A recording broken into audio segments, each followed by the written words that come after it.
A partir de este momento, comenzamos la parte editorial de Platica con Ángel, correspondiente al lunes 9 de septiembre del año 2024. El título del editorial hoy es el siguiente: ¿por qué y cómo llegamos a esto?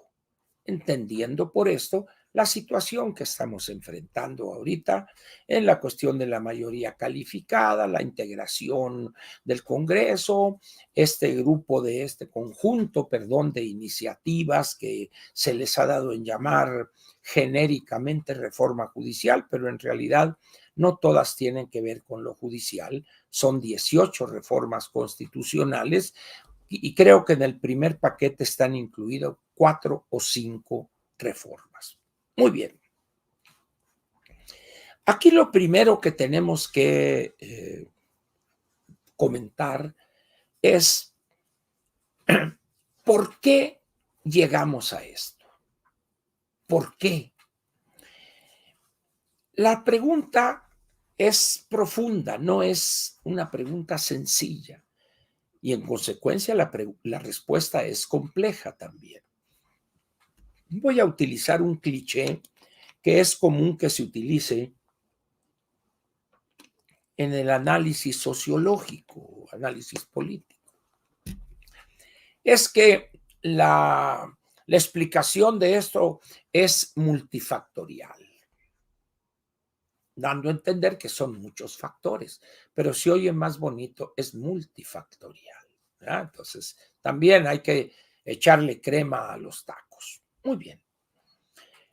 México empezó a degradar de una manera ya abierta, consciente, metódica, sistemática, la ciudadanía de los mexicanos.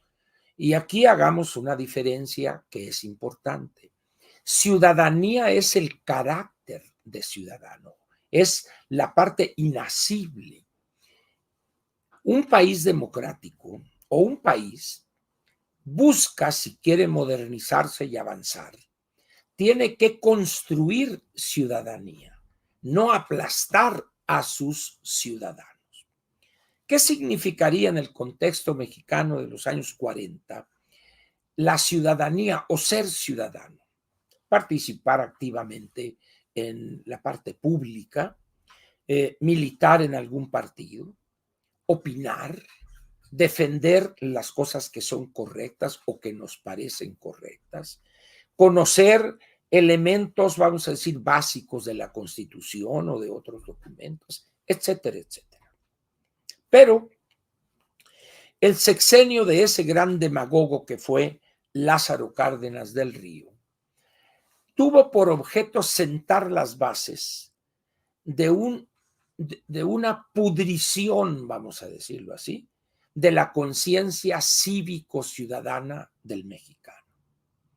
Desarrolló todo un sistema, un constructo, diría Macario con una gran precisión. Esa palabra constructo es una parte muy importante en la sociología.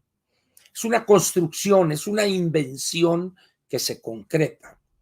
Y ese constructo que desarrolló Cárdenas tenía por objeto manipular al ciudadano, cooptarlo para el apoyo a un partido, a un grupo, a una clase política o a un sector de la clase política. Y fue increíblemente eficaz y exitoso eso que hizo Cárdenas. Y al paso del tiempo se fue mejorando ese instrumento hasta llegar a los años actuales, vamos a decir, para no irnos más atrás en el tiempo, en una aberración político-democrática. Tenemos ciudadanos, pero no tenemos demócratas. Tenemos ciudadanos que son más siervos, con ese, lacayos, tapetes, pero no tenemos verdaderos ciudadanos. Estos, entre los 98 millones que tiene la lista nominal del INE, son muy poquitos. Y eso ha sido resultado de ese trabajo de degradación, de corromper los cimientos de la conciencia cívica de los mexicanos. Por eso, hoy tenemos un partido o tres partidos, Morena y sus cómplices, que no les importa en lo más mínimo modernizar el aparato de impartición de justicia, pero más importante, de procuración de justicia. Se le ocurre al loco este del bulto y aquellos van en manada. ¿Por qué? Porque saben que ahí habrá posiciones políticas, posiciones político-administrativas, habrá riqueza, contratos, etcétera, etcétera. Entonces, ese es el por qué. ¿Por qué somos hoy así? Porque nos corrompieron, porque nos vendieron la idea de que no debíamos pensar, de que no debíamos analizar críticamente la conducta, los dichos, los actos del poderoso, del gobernante, del candidato, sino callar y estirar la mano. Y así hemos vivido 80 años. Es evidente que hoy es ya algo que está, ¿cómo se puede decir? Dentro. En inglés hay un verbo que me gusta, ingrained, incorporado a nuestra forma de pensar. Yo acabo de estar por razones familiares y ir a visitar a un amigo 4 días en Obregón. Y me sorprendió una cosa.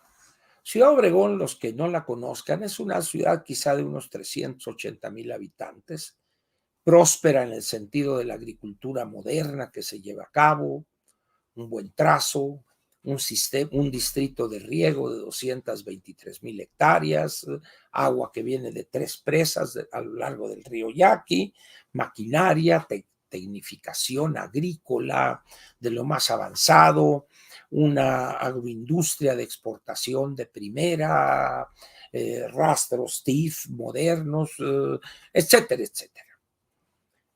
Y cada vez que voy me sorprende la apatía por interesarse en la cosa pública.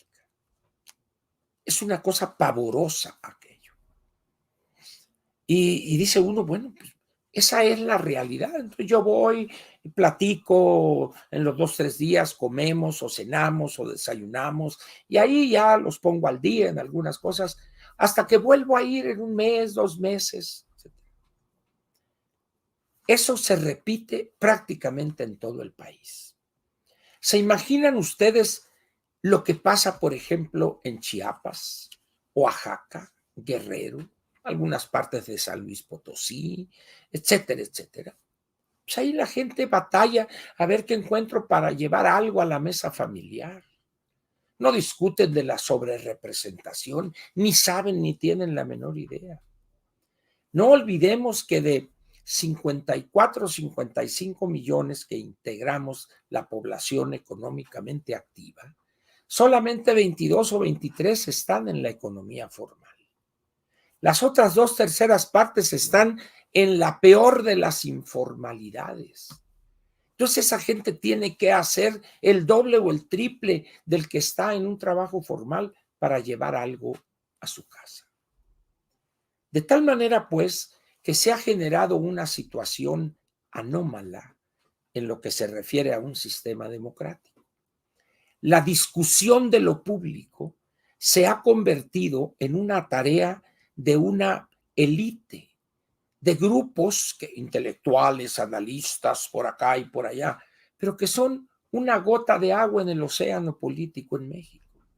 Por eso, cuando ponen aquí algo y escriben una nota en un periódico, ¿cuántos piensan ustedes que leen una colaboración como a la que me voy a referir en unos momentos? ¿Cuántos? ¿500? ¿1000? Y se me hacen muchos. ¿Cuántas personas leen los editoriales o las columnas de analistas prestigiados, por ejemplo, Luis Rubio en Reforma, otros pues así de ese nivel, personas de primera, pero a las personas no les interesa eso. Lo primero que les interesa el domingo es quién va a jugar el fútbol y cómo van y que esto y que el otro y que se metió goles Ronaldo por allá, etcétera. Pero así los hicimos a esas personas. Así las formamos. Eso es el por qué somos así. Ahora vamos a cómo somos, cómo llegamos a esto. Simple y sencillamente porque por un lado teníamos la zanahoria y por otro el garrote. Es decir, ¿quieres esto? Alíñate aquí al partido poderoso. De 1929 al año 2000 fue el PRI, fundamentalmente con derrotas, algunas aisladas, pero ubiquémonos el 2000 cuando pierde el PRI la presidencia de la República. A partir de ahí cambió el panorama relativamente. ¿Por qué? Porque los que estaban en el PRI, al caer hecho pedazos el 88, 89, 90 quizá, el modelo anterior al que este señor, el bulto, quiere que regresemos. ¿Qué hacen estos vividores de la política, los de la mano más rápida del oeste? Migran. ¿A dónde? A la nueva promesa con Cuauhtémoc Cárdenas en el PRD en 1989. Y les promete todo lo que les prometió durante decenios el PRI. Y se van allá. ¿Y qué pasó ahí? Como el modelo había cambiado, la disponibilidad de recursos para darles todo a todos ya no era posible. Y en ese momento surge un demagogo como López, que utiliza a los chuchos que controlaban el PRD. Primero le da una patada a Cuauhtémoc y lo echa, luego a Muñoz Ledo, y se queda con el PRD, pero cuando ya no le sirve, él ya tenía el germen de Morena. ¿Y a dónde se fueron en ese momento? Los que fueron formados en el PRI, en esa cultura de la dádiva y de la petición, que llegaron al PRD y estuvieron un tiempo muy corto, se van a Morena. Entonces, ¿cómo sucedió? ¿Cómo llegamos a esto? Así en este procedimiento que les he detectado. Morena tiene, de acuerdo a los números del INE, alrededor de 6 millones de militantes.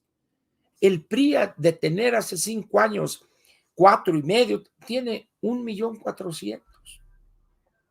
El PAN tiene 277,000 militantes registrados en el padrón en el INE. Es decir, no estamos descubriendo algo, no, es un proceso normal de quienes fueron educados para estirar la mano.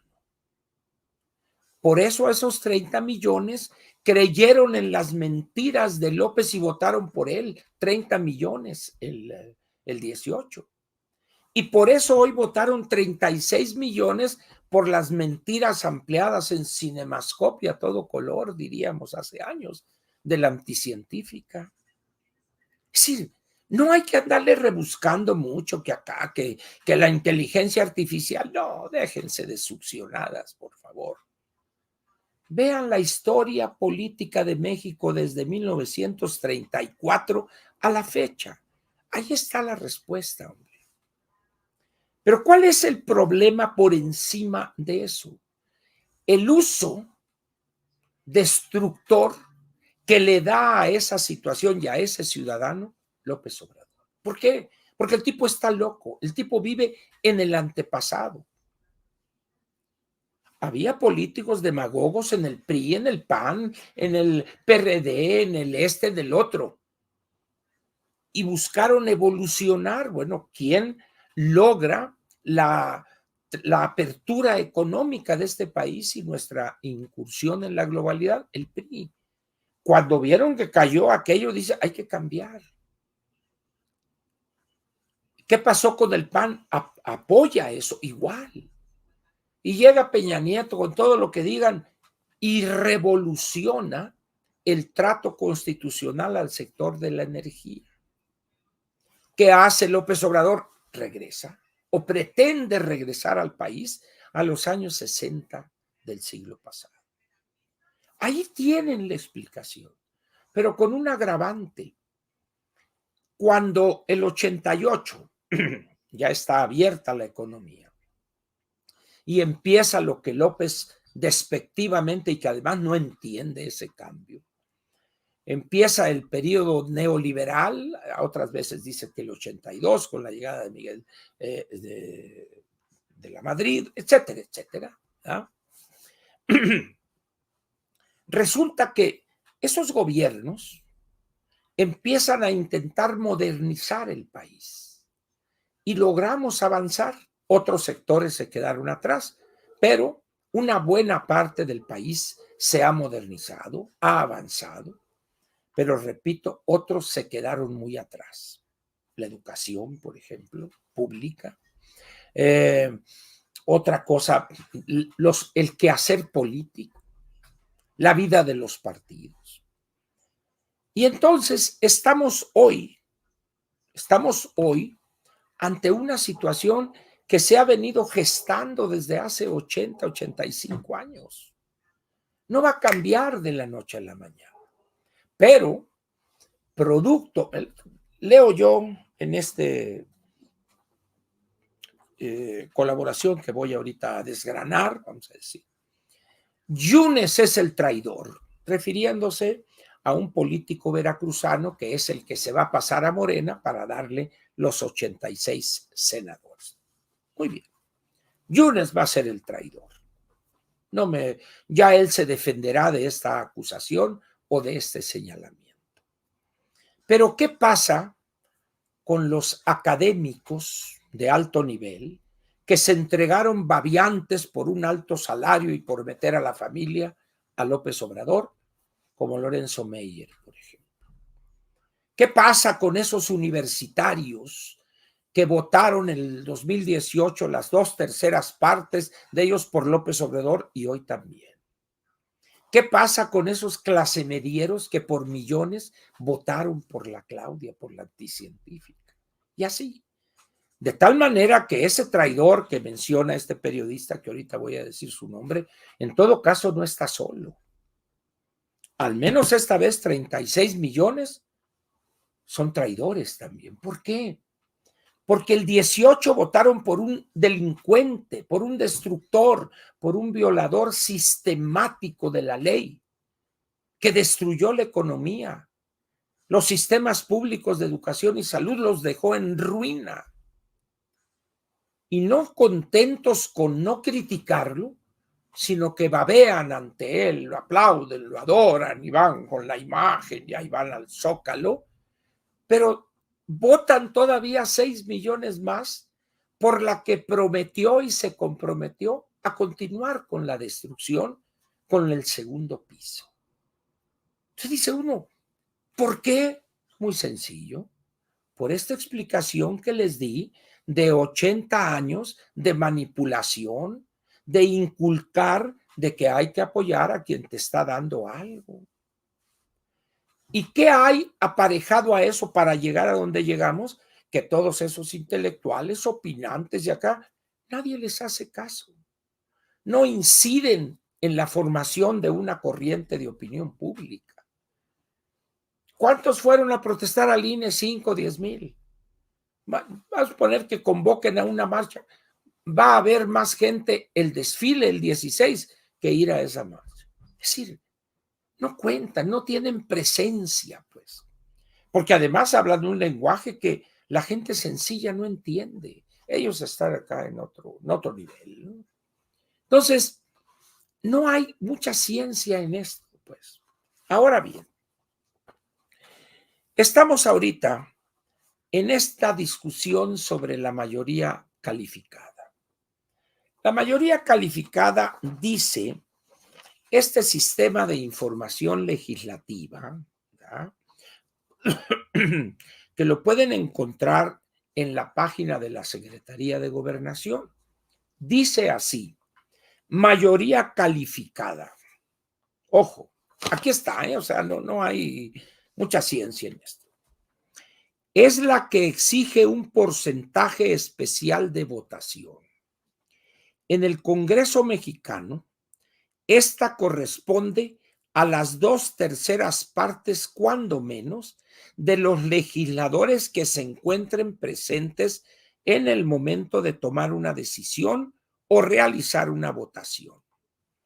Considerando que la Cámara de Diputados está integrada por 500 legisladores, fíjense, se requieren 334 votos para alcanzar una mayoría calificada. Vamos a hacer una cuenta muy rápida. Vamos a dividir 500 diputados entre 3. Y aquí ustedes van a ver un número que dice 166.66666. Muy bien. Pero requiero las 2/3 partes. Multiplico por 2. ¿Y qué me da? 333, pero no me alcanza los 333 porque me faltan esas 33 centésimas, o 333 milésimas, o 3.333 10 milésimas. Por eso son 334 para que realmente sea la mayoría calificada y rebase ese punto 333. Muy bien. Hasta ahí, diputados. Vámonos al Senado de la República. Ahí les va. Son 128 y divido esto entre 3. Y eso me da 42.66666, esa fracción periódica. Muy bien. Multiplico por 2 y eso me da 85.333333. Así es. Pero si agarro los 85, todavía no tengo la mayoría calificada. Pero como no puedo tener la tercera parte de un senador, tengo que agregar al otro senador para que sean los 86. Y agárrense con esto que les voy a leer. Dice, considerando que la Cámara de Diputados está integrada por 500 legisladores, se requieren 334 votos para alcanzar una mayoría calificada o un número menor según el total de asistentes a la sesión. Y en la Cámara de Senadores se requerirían 86 de los 128 legisladores para lograr dicha mayoría. Aquí está en los numeritos, aquí miren, tengo el dedo índice. De 128 se requerirían los 86, que está el número aquí a la izquierda. ¿Lo ven ustedes? Ahí está, 86 de 128.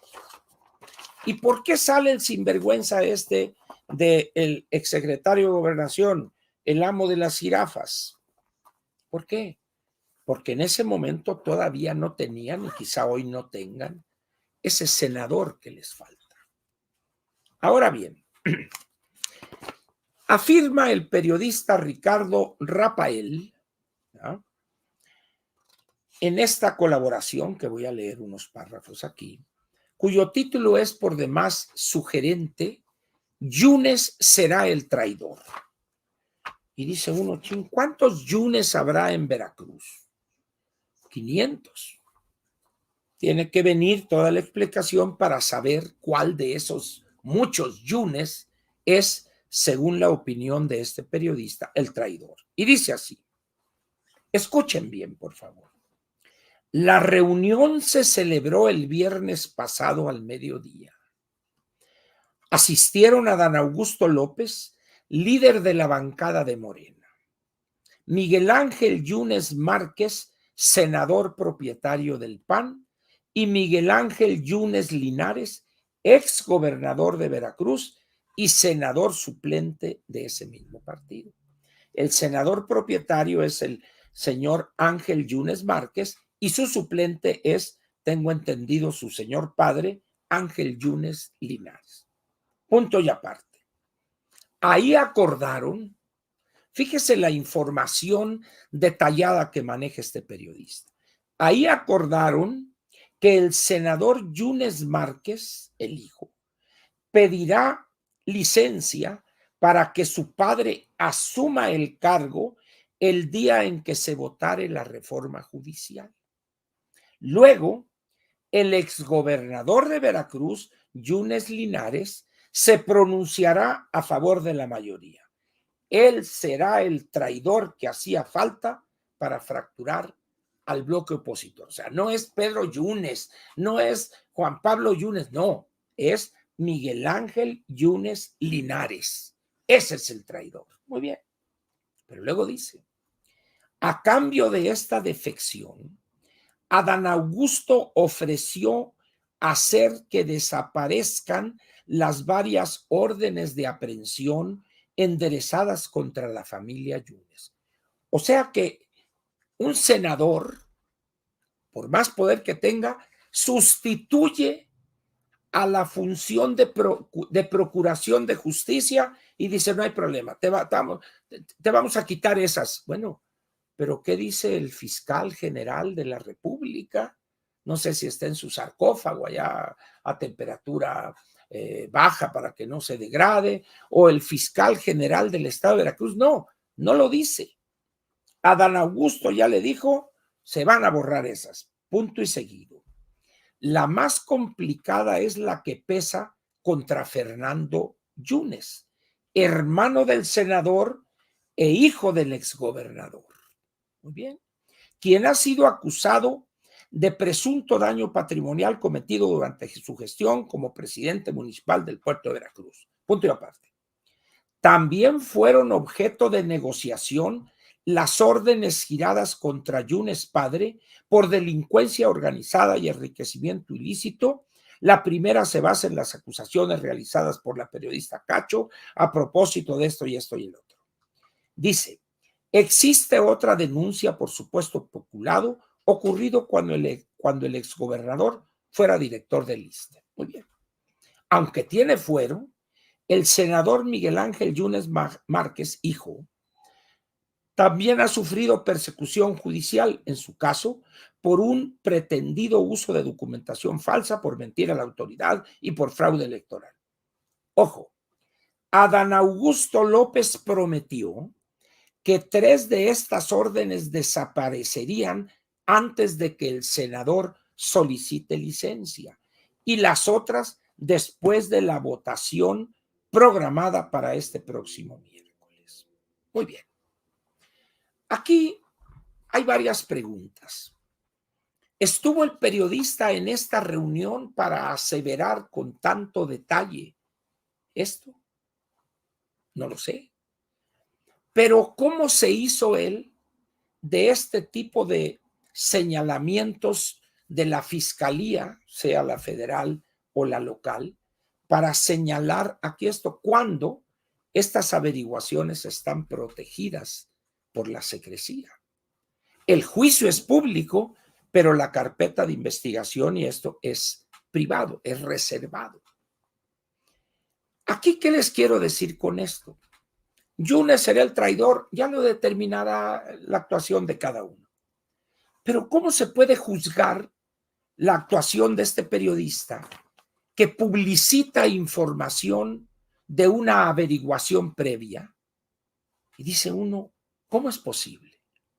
Pues lo más probable es esta persona trabaja en el Canal 11, que es una entidad oficial, trabaja en el canal del Congreso, ahí tiene un programa, etcétera. Entonces, es un periodista, escribe en Milenio también, de donde tomé esta nota. Entonces dice uno, vean ustedes el papel del Poder Ejecutivo, que toma elementos de la Fiscalía General que debe ser autónoma, se las filtra a un periodista y este sale en una primicia, Yunes será el traidor.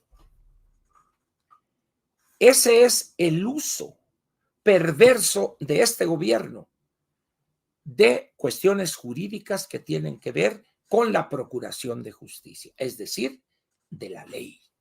Eso se llama en términos jurídicos prevaricación. Entonces, ¿qué podemos decir de Ricardo Rafael? ¿Es traidor también él? Es decir, ¿cómo calificamos esta conducta? Que aquí está, o sea, no les estoy mintiendo.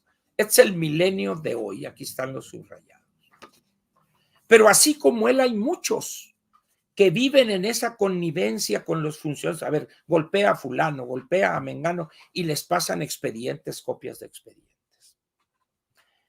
¿Qué pretenden con esto? Con esta amenaza. Doblar a la familia Yunes, que el hijo que es senador propietario pida licencia, llegue el padre y él vote por el plan C de Morena. De eso se trata. Entonces, quiere decir que estas personas no hacen investigaciones de probables conductas delictivas para hacer valer la ley e impartir justicia por parte del Poder Judicial. No, arman esos expedientes para tenerlos agarrados de los cataplines, diría Paco Sea. Yo no digo que se haya hecho en el pasado, pero no tan burdamente como ahora. Y esto exhibe, aparte de la desesperación brutal de Morena, exhibe el uso corrompido hasta el tuétano de la justicia. ¿Recuerda usted el caso de Ricardo Anaya? Le inventaron toda una cosa y a los 3 días antes que se fuera Peña Nieto dijeron, no es cierto, fue inventado.